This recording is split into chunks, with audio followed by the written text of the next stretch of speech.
Un trauma que acompaña desde la infancia, un hecho aislado que hace que el odio anide en el interior de la persona.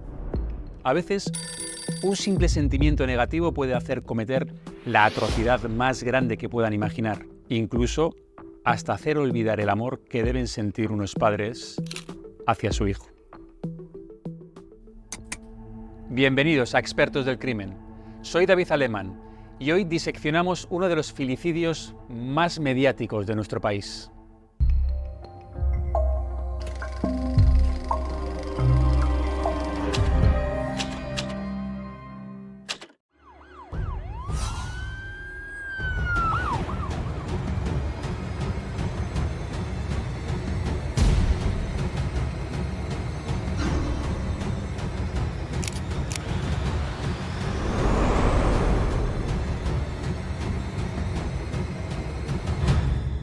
Esta es Assunta Basterra. Sus padres, Rosario Porto y Alfonso Basterra, la adoptan cuando tiene apenas un año.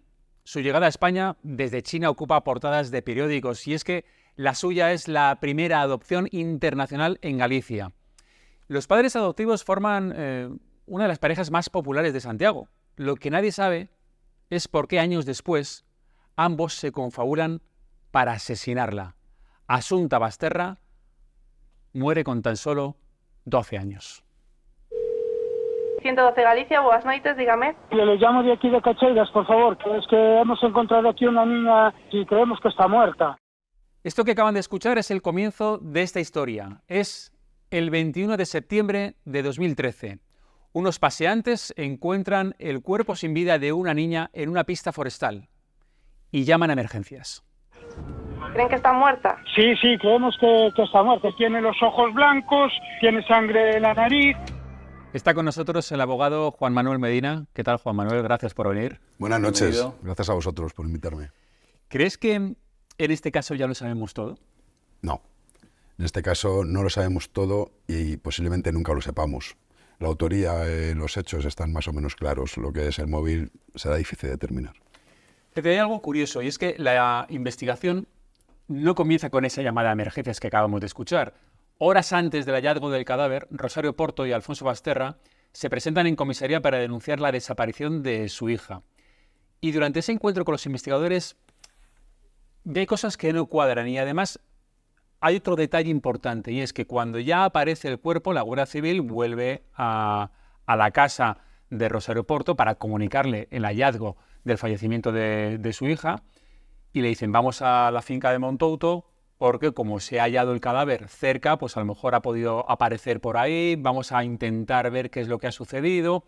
Va la Guardia Civil con Rosario Porto a la finca de Montouto, y hay un momento en el que Rosario dice que quiere ir al baño.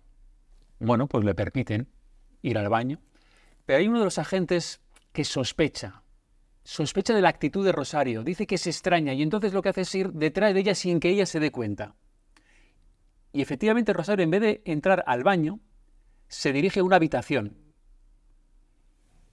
Va a la habitación, el guardia civil le intenta decir, oiga, ¿a dónde vas? Si tenía que ir al baño. Porque además le ve que intenta coger algo de la papelera. Claro, la guardia civil le dice, no toque nada, y ve que en la papelera hay unas cuerdas naranjas, que son las mismas cuerdas que aparecen en el lugar del crimen. También hay una mascarilla y unos clines. Es rara ya la actitud de Rosario Porto que da que pensar, ¿no?, a la Guardia Civil. Bueno, ese detalle que tú acabas de explicar también, para mí es determinante. Para mí, efectivamente, es lo que posiblemente da el pistoletazo de salida a lo que es la instrucción ya dirigida respecto de Rosario y respecto de Basterra. Evidentemente, como luego se supo, pues esas cuerdas eran coincidentes, esos fragmentos de cuerda que estaban en esa papelera en una de las habitaciones de la casa de la mansión familiar, eran coincidentes con las que aparecen en la cuesta, en el talud donde aparece el cuerpo de la niña. Se intentó por medio de la defensa pues desacreditar, ¿no?, en el hecho de pues hacer ver que esas cuerdas podían haber sido no necesariamente las mismas, sino que se podían haber adquirido en varios locales, pero efectivamente se demostró que no, se demostró que lo que era la composición química de la cuerda, que era de plástico, el color, todo era plenamente coincidente, las que aparecen en la papelera con las que aparecen al lado del cuerpo de la niña. A partir de ella, pues efectivamente, todo ya hace indicar que algo están ocultando los padres, ¿no? Pues fue muy revelador ese gesto de Rosario intentando ocultar esas pruebas. Aparte había también un Kleenex, te recuerdo que también lo has mencionado, que además estaba húmedo por lo visto, y la madre, pues en una excusa muy poco creíble, dio a entender que ese Kleenex llevaba ahí desde antes del verano, ¿no? Estamos para situarnos en el mes de septiembre, era imposible, ese Kleenex estaba húmedo y además se demostró que contenía restos de ADN de la niña, de Asunta.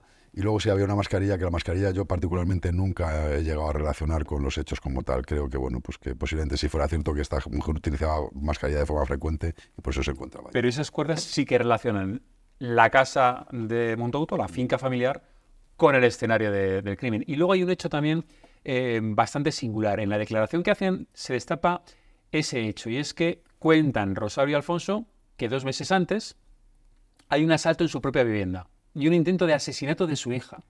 Claro, es curioso, en el momento de ese intento de asesinato, como ellos lo denominan, no lo denuncian, lo comentan en ese mismo momento, y esto es lo que ocurre. Uno de los hechos extraños que ocurren en ese mes de julio es que un encapuchado, una persona que entró con el rostro tapado, llegó al dormitorio de la pequeña Asunta y la quiso estrangular, la quiso matar.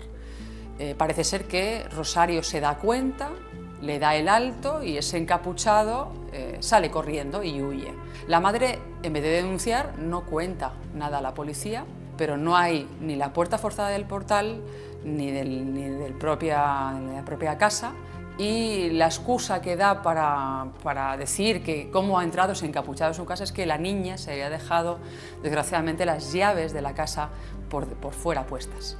Lo habló con la niña. El incidente de despertarse a las 2:30 de la mañana con una persona... Me lo contó, papá, me quisieron venir un hombre, me quiso asesinar y tal. Alfonso Basterra, durante la declaración ante el juez, tiene una actitud bastante evasiva, tiene una declaración muy plana, sin dar ningún tipo de detalle.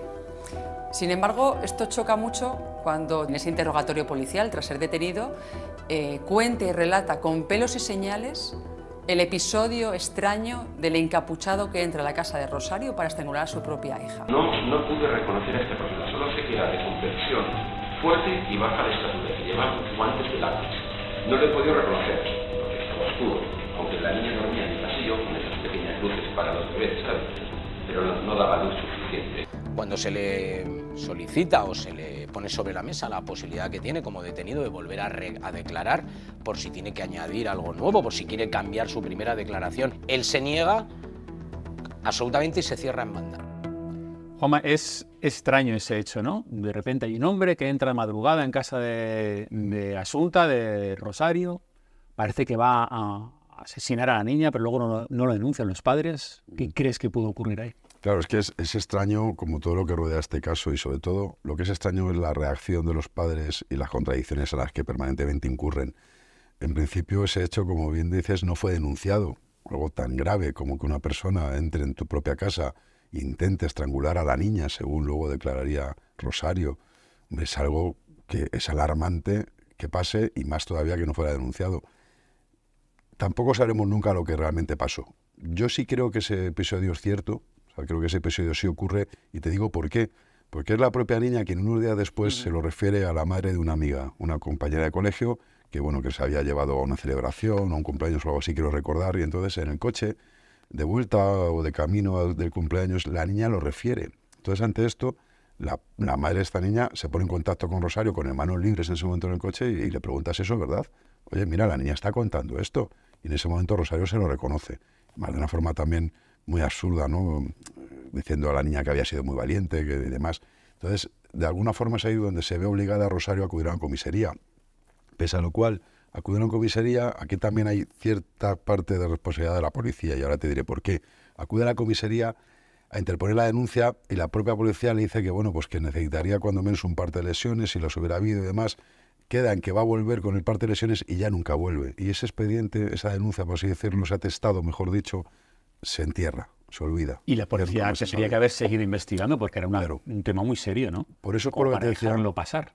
Claro, por eso te comentaba, David, que ahí yo sí entiendo que hay cierta corresponsabilidad de la policía en que ese expediente, ese atestado, no hubiera seguido hacia adelante. Porque estamos hablando, que además, si atiendes un poco al juicio, la propia abogada creo que en este caso era de Basterra, os pido, le llega a decir a los policías cuando se interroga por qué no continuaron con el atestado, ¿no? Siendo un delito de naturaleza pública. Claro. Y los policías no saben dar explicación. Entonces, bueno, efectivamente, Sí. tú me preguntas qué creo que pasó. Pues te digo lo mismo.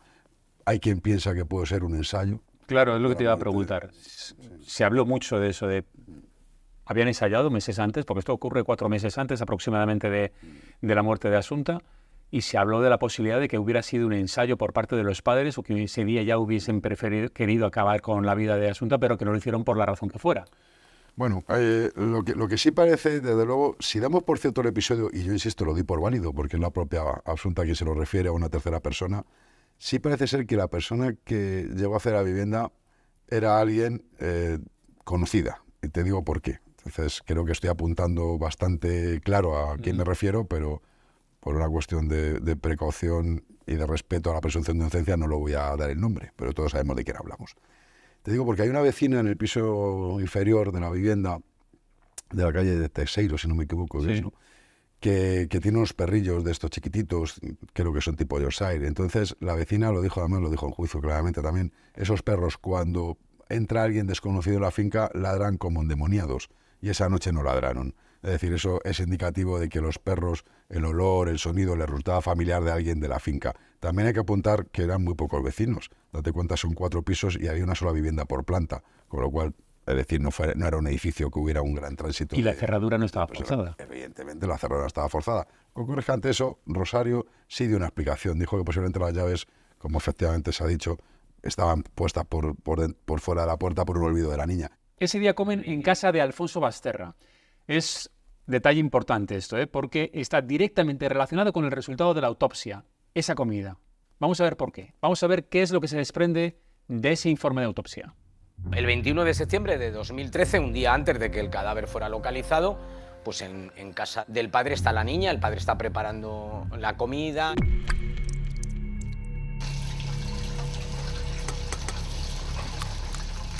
Llega Rosario, la madre, se encuentran ahí en la preparación de esa comida.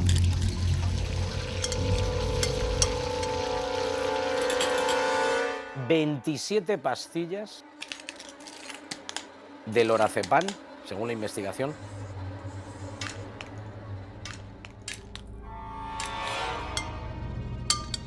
Son mezcladas con la comida.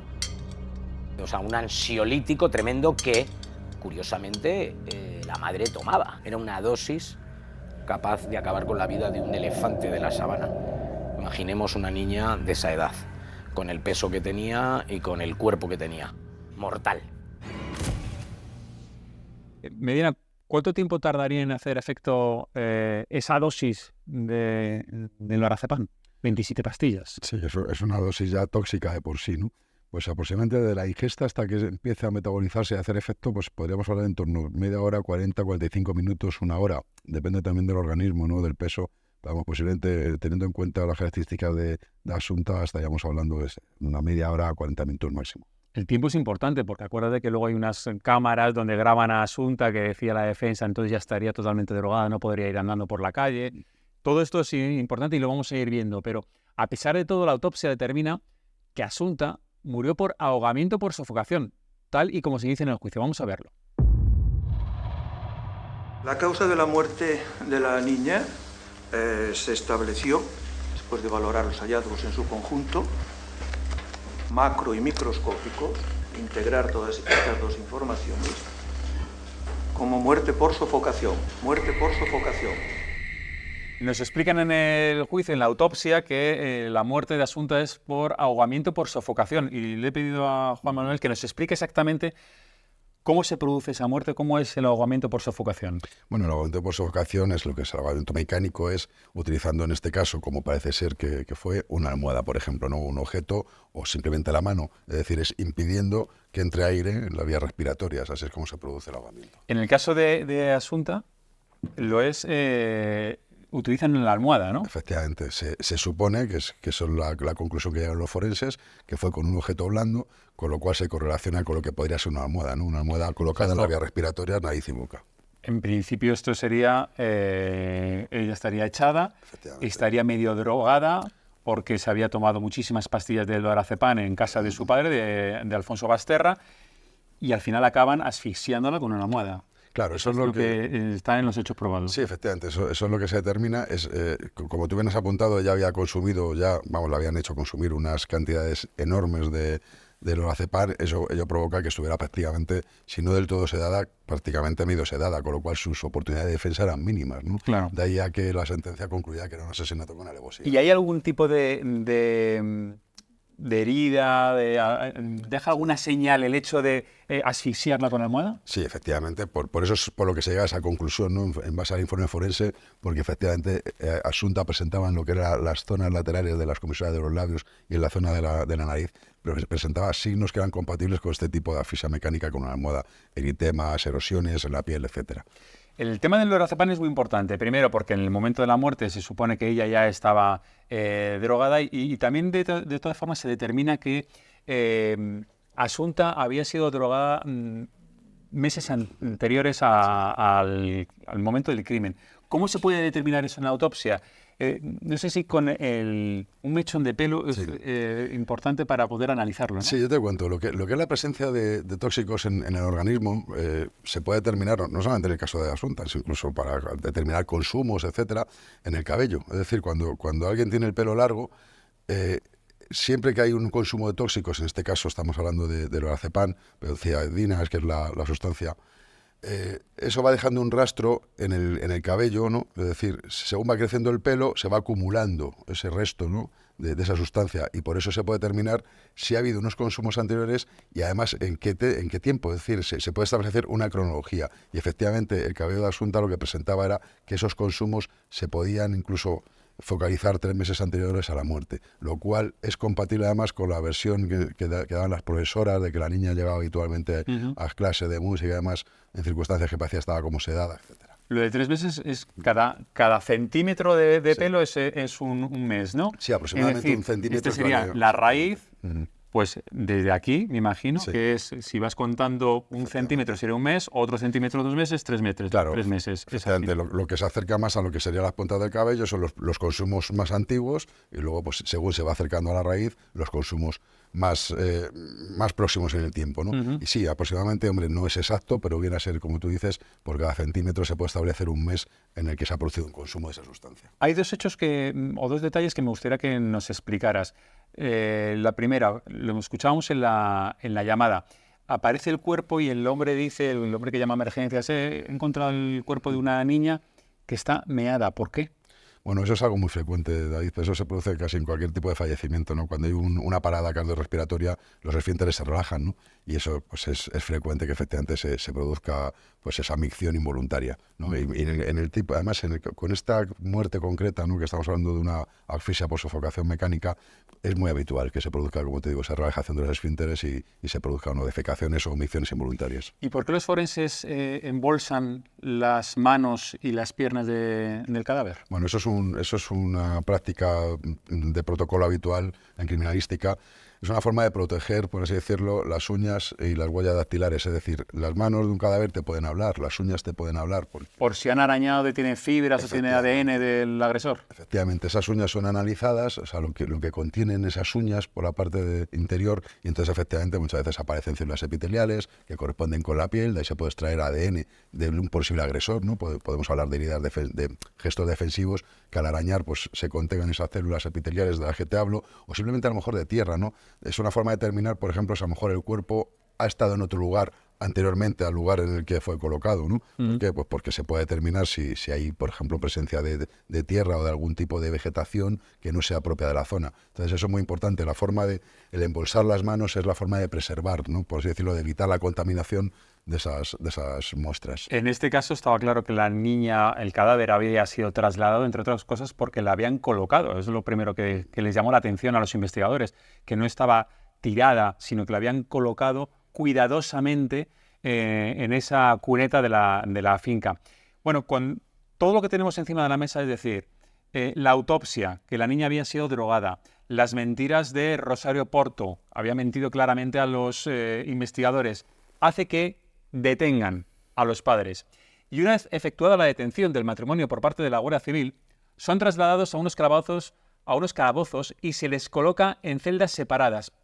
Pero atención, una celda enfrente de la otra. Y lo hacen aposta, porque les dejan allí con una grabadora encendida. Y es muy importante que escuchen la conversación que mantienen Rosario Porto en una celda, Alfonso Basterra en la otra. Y hablan entre ellos, grabado, no tiene desperdicio. Escuchen. Y lo otro, Alfonso, lo otro. No hay nada. Siento haberte hecho tanto daño. No pasa nada. La imaginación calenturienta nos va a generar muchos problemas. Tú estate muy tranquila. No digas nada inconveniente porque sabes que nos están grabando. ¿Y qué voy a decir inconveniente, Alfonso? No, ya lo sé, nada. Por supuesto que no, nada, mi vida. ¿Qué he hecho para que la vida sea tan dura conmigo? Calma. Charo, por favor. Ya está. Olvídate de todo. Cálmate. Deja de hablar. Cálmate. Estos audios son demoledores, ¿no? Se ve una clara complicidad entre ambos. Bueno, lo que se ve muchas cosas, David. Se ve que no son espontáneos, es decir, ellos sabían que estaban siendo grabados, pues además el propio Basterra sí se lo advierte a Rosario. Se ve que Rosario está de alguna forma resquemosa con él, le responsabiliza textualmente lo que tu mente calenturienta nos ha traído hasta aquí.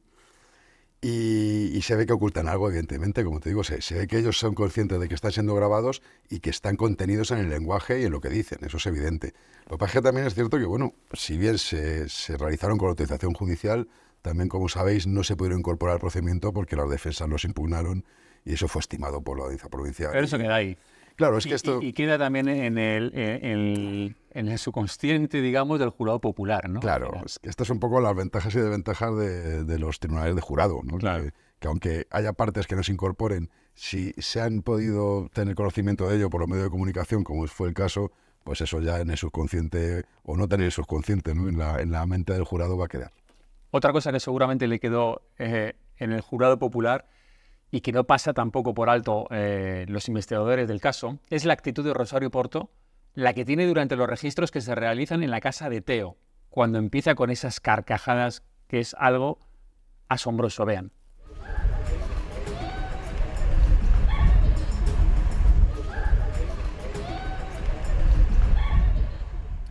Quiero que analizar minuciosamente estas imágenes, porque es que, no me digas, están ahora mismo con el registro, con la reconstrucción, y vemos a Rosario Porto carcajada limpia.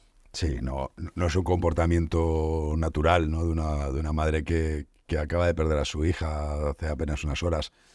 Lo que ocurre es que, bueno, pues tampoco podemos perder de vista que esta persona estaba en tratamiento psiquiátrico, es decir, esta persona estaba diagnosticada, estaba en tratamiento. Entiendo que también es una situación estresante y muchas veces pues ese estrés pues, puede desembocar en reacciones difíciles de entender desde un prisma, por así decirlo, desde fuera, ¿no? Exógeno. Insisto, a mí no me parece una reacción normal, pero quizá también están un poco fuera de contexto. Pero tú, si fueras su abogado, ¿qué le dirías?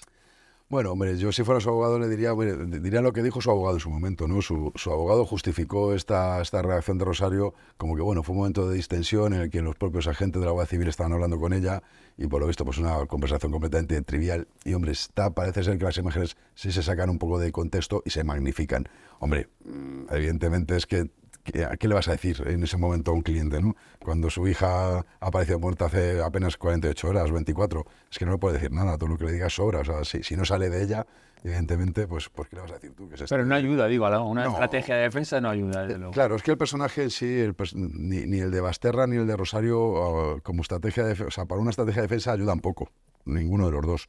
Cada uno por su forma de ser, ¿no? Quizá Basterra por su soberbia, por su halo un poco maquiavélico, un poco que da a entender que efectivamente puede ser el cerebro y el manipulador de toda la situación. Y luego, pues Rosario tampoco ayuda porque evidentemente se le ve que es una persona que no está perfectamente equilibrada. Mira, si te parece, vamos a centrarnos precisamente en las claves de este caso, en las decisiones que llevan a la justicia a señalar finalmente a los padres, a Rosario y a Alfonso Basterra. Vamos a ver con esas claves que son determinantes. Primero, que los padres mienten. Los padres mienten una y otra vez. Enseguida vamos a verlo. Aquí estamos. Estas son las claves. Los padres mintieron. Fíjense, desde el día que ponen la denuncia de la desaparición, en esas declaraciones y también en el juicio. Recordemos varios ejemplos. Cuando va la policía para decir dónde está Asunta, Rosario Porto dice, yo la he dejado aquí haciendo los deberes y yo me he ido a Montouto, pero me he ido yo sola. Y ahí está mintiendo, porque luego hay unas imágenes, aquí las estamos viendo, grabadas desde una cámara de seguridad de una gasolinera donde se ve el Mercedes, el coche de Rosario, y ahí se ve, aquí lo vemos mal, pero los investigadores pudieron determinar que quien le acompañaba en el asiento del copiloto es Asunta. Y eso se lo dicen a Rosario, oye, si te hemos visto. Y entonces ella dice, sí, es que no me acordaba, realmente vino conmigo, me acompañó. O sea, el día de la desaparición de tu hija, ¿no te acuerdas si te ha acompañado o no te ha acompañado a la finca de Teo? Se dan cuenta de que está mintiendo.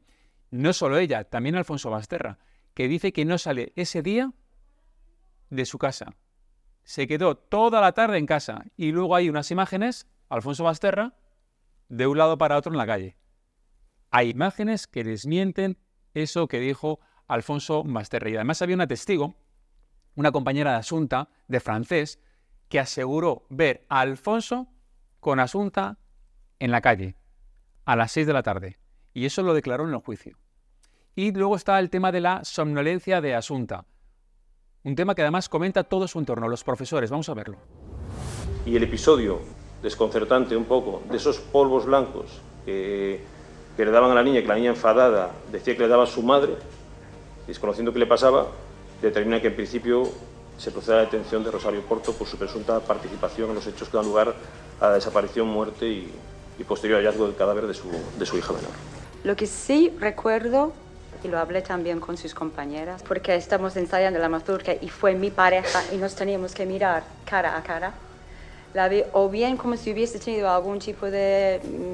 había estado llorando quizás, y en esa clase no se concentraba como normal. Y esto nos lleva a los ansiolíticos. El lorazepam es uno de los elementos que acorralan a los padres. El día que entré en clase, que ocurrió esto, claro, yo le dije directamente, entonces, ¿estuviste con alergia? Y ella me dijo, no, yo no tengo alergia, yo no sé lo que me están dando, que nadie me quiere decir la verdad. Me dieron unos polvos que sabían fatal, que llevo durmiendo no sé cuántas horas y a mí nadie me quiere decir la verdad, a mí nadie quiere decir lo que pasa. Vamos a ver, mi hija era alérgica, como yo. ¿De acuerdo? Nunca ha ido al médico para lo cierto de la alergia, ¿verdad? No. Claro, normal. Es alérgica porque lo hizo usted. ¿Cuántas pastillas se había tomado? Al menos 27 de 1 miligramo tendría que haber tomado. Esa dosis altísima de esa sustancia encontrada en el cuerpo de Asunta es de las mismas pastillas que Alfonso tenía en su casa y que además los investigadores comprobaron que Alfonso fue el encargado de comprar esas cantidades importantes de lorazepam en las farmacias. Y además también esa sustancia se encuentra impregnada en la ropa de Rosario. Se hacen comprobaciones y efectivamente ven que en la ropa que llevaba ese día está impregnada de esas sustancias. Pero el elemento más importante son las cuerdas. Las cuerdas naranjas. Esas cuerdas que intentó manipular o que intentó ocultar Rosario Porto en la casa de Teo cuando estaban registrándolas, ¿se acuerdan ustedes que lo hemos hablado antes? Eso es lo que relacionaba la casa de Teo con la escena del crimen. Y además esas cuerdas fueron importantes en el juicio. Se habló mucho de ello. Escuchen.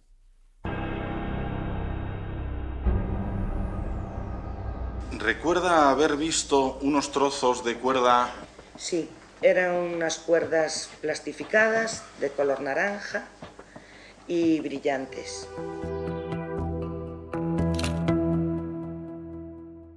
Las cuerdas fueron importantes y también fue muy importante el ordenador. Los dispositivos electrónicos, sobre todo ese ordenador en casa de Alfonso Basterra, que al principio no aparece en el primer registro. Cuando van a registrar, a hacer la inspección ocular en la casa de Alfonso, no hay ningún ordenador. Y días más tarde, la defensa es la que se encarga de llamar a los investigadores y decirles, ¿no han visto el ordenador que había en casa de Alfonso? Y dicen, pero si no había nada. Fueron otra vez, casualmente estaba en el pasillo. Nada más abrir la puerta, ahí estaba el ordenador. Pero habían borrado miles de archivos. Miles de archivos habían borrado de esos ordenadores. ¿Qué querían ocultar? Utilizamos un programa de recuperación de archivos y encontramos 579.235 archivos eliminados. tal vez los archivos que se borraron querían evitar que se vieran pues algunas de las fotografías que, por ejemplo, se encontraron en el teléfono de Alfonso Basterra. Unas fotografías, Juanma, que, hombre, cuanto menos llaman la atención. Son estas que estamos viendo, que es Asunta con unas poses cuanto menos extrañas. Hombre, sí, son fotos inapropiadas, de alguna forma u otra. Yo, desde luego, a mis hijas no les haría fotos de esas características. Y luego hay otra foto que para mí todavía es mucho más inquietante, que es la foto en la que la niña parece estar como amortajada, ¿no? Como si fuera un sudario. Sí. Esa foto todavía me parece mucho más inquietante porque no le encuentro explicación, ¿no? Por más que quisieran decir que la niña le gustaba disfrazarse y que jugaba a las momias, a mí me parece una simulación de lo que es una defunción más que otra cosa. ¿Crees que se tendrían que haber investigado estas fotografías o lo que pudiera haber detrás de estas fotografías? Hombre, me consta que se intentó investigar. Lo que pasa es que, como bien has apuntado tú, el ordenador apareció mucho tiempo después de los primeros registros y además, obviamente, apareció colocado. Es decir, ese ordenador no estaba en el lugar que luego apareció y de ese ordenador se habían destruido, pues prácticamente, si no me equivoco, 579.235 archivos. Efectivamente, ese es el dato que a mí me sonaba de la sentencia. Entonces, date cuenta, pues es muy sintomático, ¿no? Un borrado de tantos archivos y además, como también se ha explicado bien, hecho por un profesional. Es decir, era un borrado hecho a conciencia. Es una de las preguntas que le voy a hacer al juez que instruyó precisamente la causa del crimen de Asunta, que es José Antonio Vázquez Taín. Señoría, gracias por estar en Experto del Crimen. Un placer para mí, espero que mis respuestas puedan ilustrar algo en todo este asunto. Seguro que sí. Vamos a ver, la primera pregunta que le hago es, ¿en qué momento empezó usted a sospechar de los padres? Nosotros esa primera noche, aunque registramos la casa de los padres, tanto la de Teo como las casas de Santiago, lo hicimos más en garantía de lo que pudiera aparecer que porque sospecháramos de los padres. No fue hasta que empezaron a llegar los resultados de los análisis de toxicología en que sí que vimos que todo parecía descuadrar, es decir, una niña que su pelo mostraba intoxicación por parte del lorazepam, que veíamos que la explicación que nos daba no se correspondía con la realidad, y luego esa cámara que nos decía que la niña no se había quedado en casa. Hasta ese momento en que juntamos dos piezas, porque realmente el público lo va a entender, es difícil creer que algunos padres puedan matar a sus hijas, pues hasta ese momento no empezamos a sospechar. Sin lugar a dudas, es difícil que unos padres acaben con la vida de su propia hija, pero en este caso es verdad que había muchas pruebas, sobre todo yo creo que apuntaban a Rosario, ¿no? Las cámaras la situaban con el coche en compañía de Asunta, había alguien que la localizaba en la finca de Teo. Sin embargo, había pruebas suficientes para condenar a Alfonso Basterra, porque no hay nada que determine que él estuviera en Teo, ¿no?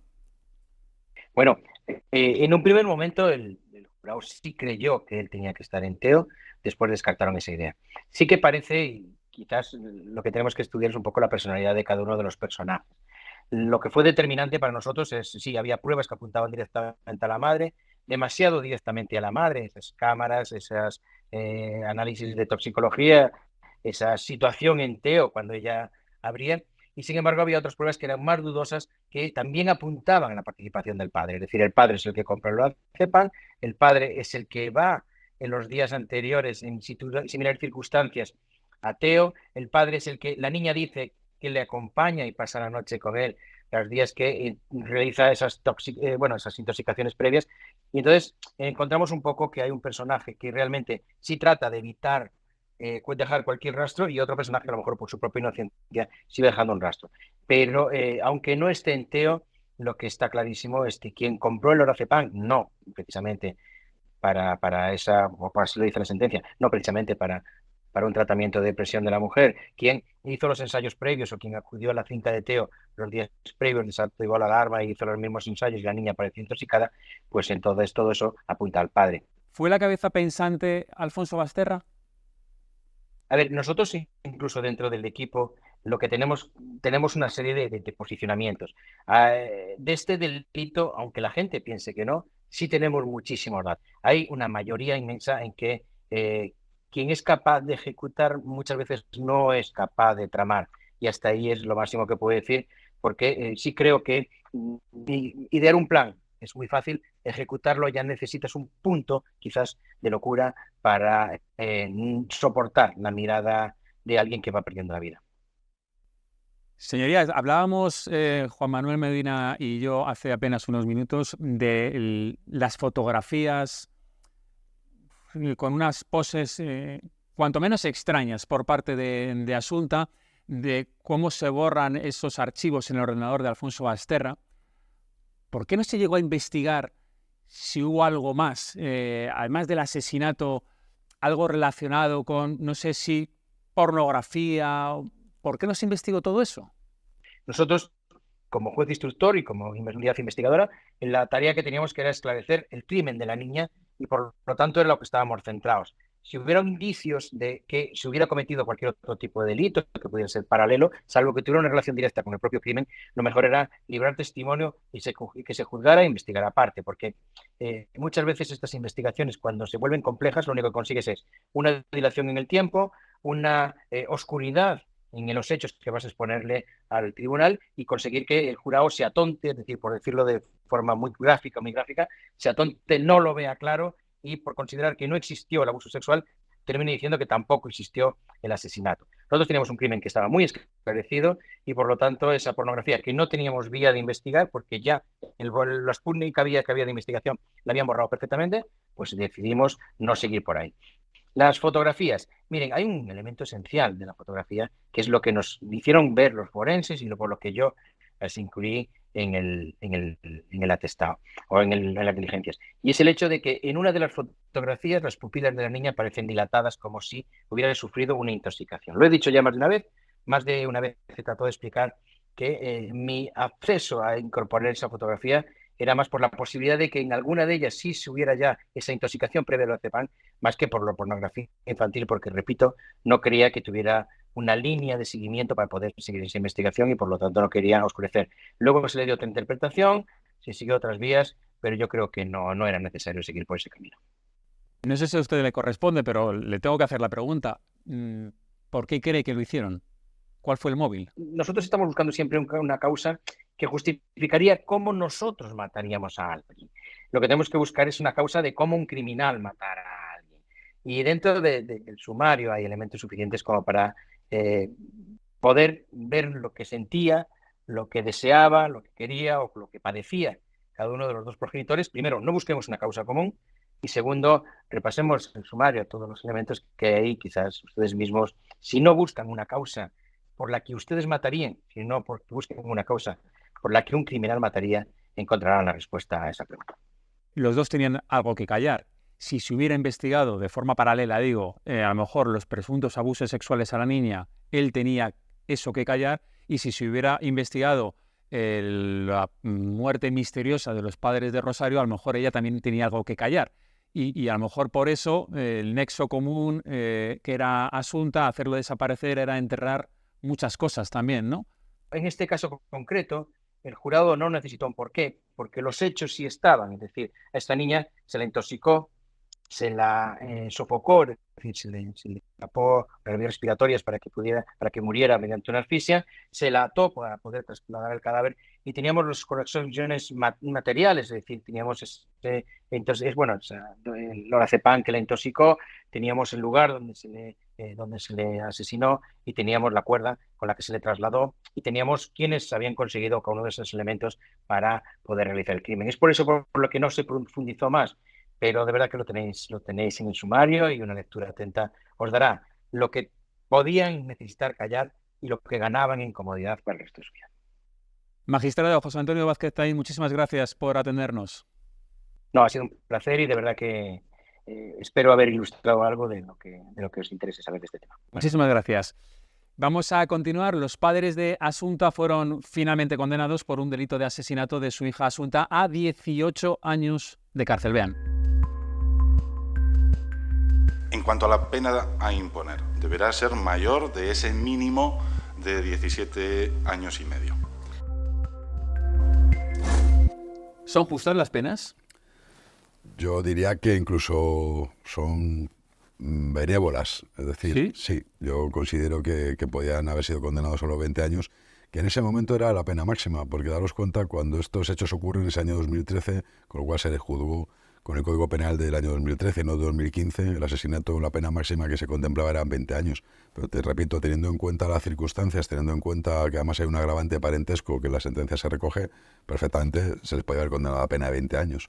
¿Ahora hubiera sido una prisión permanente revisable? Ahora habría sido una permanente revisable porque Asunta tenía menos de 16 años en el momento en que fue asesinada, con lo cual efectivamente hubieran cumplido permanente revisable. ¿Tú crees que había pruebas suficientes para condenar a Alfonso Basterra? Prueba no había ninguna. Prueba ninguna. Ni a Alfonso ni a Rosario. Lo que había era una prueba de indicios coincidentes en una misma dirección, que además, de hecho, las sentencias empiezan prácticamente explicando el por qué se les condena, ¿no? Y se les condena en base a una prueba indiciaria que está bien condenado, es decir, o sea, es válido. El Tribunal Supremo lo recoge en varias sentencias, la última además del año 2015, muy poquitos meses antes de la sentencia de ellos dos. Con lo cual, insisto, prueba de cargo como tal no había, David. No había nada que fuera una prueba de cargo para poderles condenar, pues sí había una prueba de indicios que constituyeron una prueba, evidentemente. Rosario Porto, tras varios intentos previos, se suicidó en su celda en 2020. Vean. Rosario era consciente de la losa de culpabilidad que le perseguía y que la tenía ahí en la espalda. De hecho, sus años en prisión, que fueron muy pocos, los vivió compungida, con depresión, con esos bajones anímicos. De hecho, estuvo en varios protocolos antisuicidio porque se intentó suicidar 2 veces. La primera mediante medicamentos que ella tenía pautado por el psiquiatra, y la segunda intentó también ahogarse en la ducha, y los gritos alertaron a una compañera que fue quien la ayudó a salir de esa situación. La tercera vez que intenta suicidarse con el cinturón de su bata en la celda es cuando ya fallece, se ahorca. Funcionarios de la prisión de Brieva han hallado muerta en su celda a Rosario Porto. Allí cumplía condena por el asesinato de su hija adoptiva, Asunta Basterra. Solo me queda una pregunta por hacerte. ¿Por qué crees que mataron a Asunta? Es muy complicado, David. Yo siempre digo que para resolver un crimen no hay que conocer los motivos, y en este caso es muy difícil saberlos. Yo llego a la conclusión de que la niña de alguna manera les estorbaba. Rosario ya había iniciado una relación con otra persona, Basterra estaba divorciado. Realmente la niña fue más, yo creo, una satisfacción que quisieron dar a los padres de Rosario, más que realmente ellos quisieran ser padres. Y luego siempre he pensado, cosa que va a ser muy difícil de demostrar, y ya en este punto diríamos que imposible, que alguna motivación económica detrás de todo esto había. No sé si por parte de Basterra, intentando de alguna forma convertirse en heredero de Rosario en un futuro. Al final, Rosario Porto fue enterrada en el mismo lugar donde descansan las cenizas de su hija, asesinada por ella misma. Alfonso Basterra, sin embargo, continúa en la prisión de Teixeiro, a pesar de que en 2018 cumplió la 4ª parte de su condena y que podría solicitar ya permisos de fin de semana, prefiere permanecer recluido. ¿Qué llevó a los padres de Asunta a acabar con la vida de su propia hija?